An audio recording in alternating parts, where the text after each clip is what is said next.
Hello everyone, welcome you all in my YouTube channel. Today in this video we are going to discuss about part second of chapter organization of data, in which we are going to discuss about basis of classification.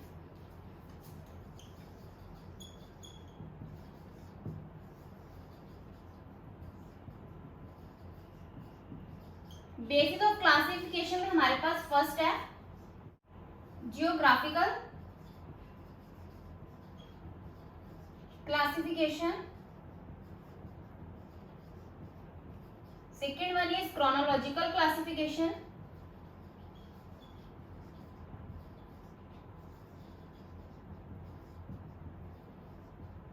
third one is qualitative classification,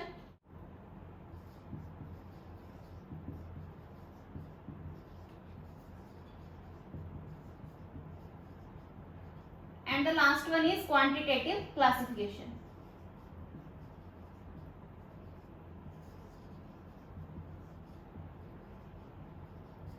okay तो ये हमारे पास क्या basis है classification के। First है हमारे पास geographical classification. जब हम डाटा को क्या करते हैं जियोग्राफिकल यानी कि डिफरेंट लोकेशंस के बेसिस पे क्या करते हैं क्लासिफाई करते हैं, तो उसको हम क्या कंसिडर करते हैं जियोग्राफिकल क्लासिफिकेशन। यहाँ पे हम एक एग्जांपल कंसिडर करते हैं कि इंडिया में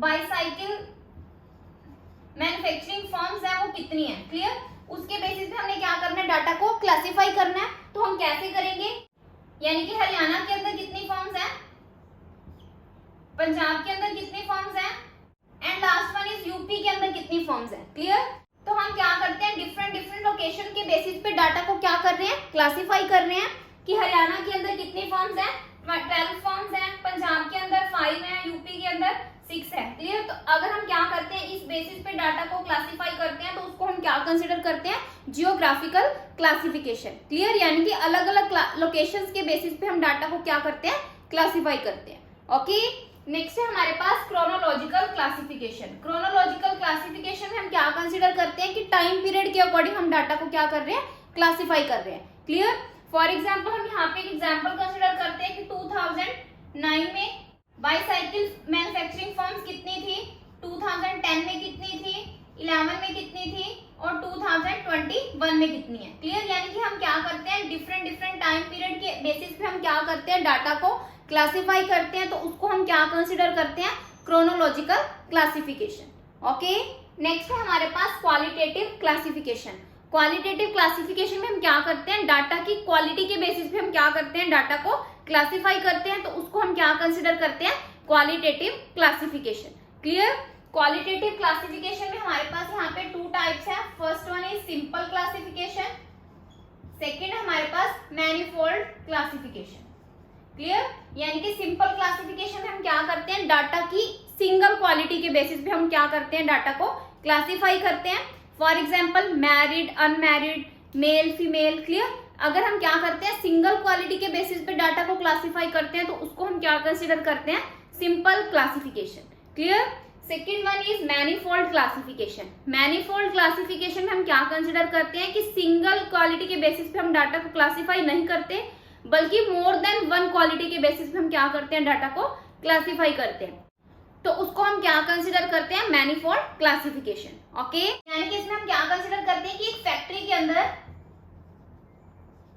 जो वर्कर्स हैं, क्लियर, उसको हम क्या करते हैं मोर देन 1 क्वालिटी के बेसिस पे क्या करते हैं डिवाइड करते हैं। क्लियर, यानी कि जो फैक्ट्री के अंदर वर्कर्स हैं उनमें से क्या स्किल्ड कितने लेबर हैं और अनस्किल्ड लेबर कितने हैं।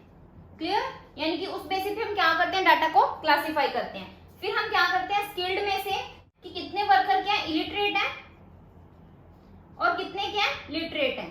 क्लियर, अनस्किल्ड के बेसिस पे भी हम क्या कंसिडर करते हैं कि कितने इलिटरेट हैं और कितने लिटरेट हैं, यानी कि कितने पढ़े लिखे हैं और कितने अनपढ़ हैं। क्लियर, देन जो इलिटरेट है उनमें से अर्बन कितने हैं और रूरल कितने हैं, और जो लिटरेट लेबर है उनमें से अर्बन कितने हैं और रूरल कितने हैं। Same as it is unskilled में भी क्या करते हैं जो इलिटरेट वर्कर्स है वो अर्बन कितने हैं, रूरल कितने हैं, और लिटरेट में भी अर्बन कितने हैं, रूरल कितने हैं। क्लियर, यानी कि हम क्या करते हैं मोर देन 1 क्वालिटी के बेसिस पे हम क्या करते हैं डाटा को क्लासिफाई करते हैं, तो उसको हम क्या कंसिडर करते हैं मैनिफोल्ड क्लासिफिकेशन। ओके, लास्ट है हमारे पास क्वांटिटेटिव क्लासिफिकेशन। क्वांटिटेटिव क्लासिफिकेशन में हम क्या कंसिडर करते हैं कि जब हम डाटा को क्या करते हैं क्वांटिटेटिव टर्म्स में यानी कि न्यूमेरिकल टर्म्स में हम डाटा को जब एक्सप्रेस करते हैं तो उसको हम क्या कंसिडर करते हैं, quantitative classification. Clear. For example हम यहाँ पे एक एग्जाम्पल कंसिडर करते हैं कि एक ऑटोमोबाइल इंडस्ट्री है, क्लियर, उसकी सेल कितनी है और प्रॉफिट कितना अर्न कर रही है। क्लियर। यानी कि अगर हम उसको क्या करते हैं, न्यूमेरिकल टर्म्स, यानी कि अगर हम उनको क्या करते हैं, इंडियन रुपीस की वैल्यू में क्या करते हैं, एक्सप्रेस करते हैं, तो उसको हम क्या कंसिडर करते हैं, क्वांटिटेटिव क्लासिफिकेशन। क्लियर। यानी कि सिंपल मीनिंग क्या है हमारे पास क्वांटिटेटिव क्लासिफिकेशन का, यानी कि जब हम क्या करते हैं, डाटा को न्यूमेरिकल टर्म्स में एक्सप्रेस करते हैं तो उसको हम क्या कंसिडर करते हैं, क्वांटिटेटिव क्लासिफिकेशन। ओके, तो ये था हमारे पास basis of classification. Clear. So this is the end of part second of chapter organisation of data. अगर आपको मेरी वीडियो पसंद आई हो तो आप मेरी वीडियो को लाइक करें, शेयर करें और सब्सक्राइब करें मेरे चैनल को, ताकि आपको फर्दर अपडेट्स मिलते रहें। Thanks for listening and thank you everyone.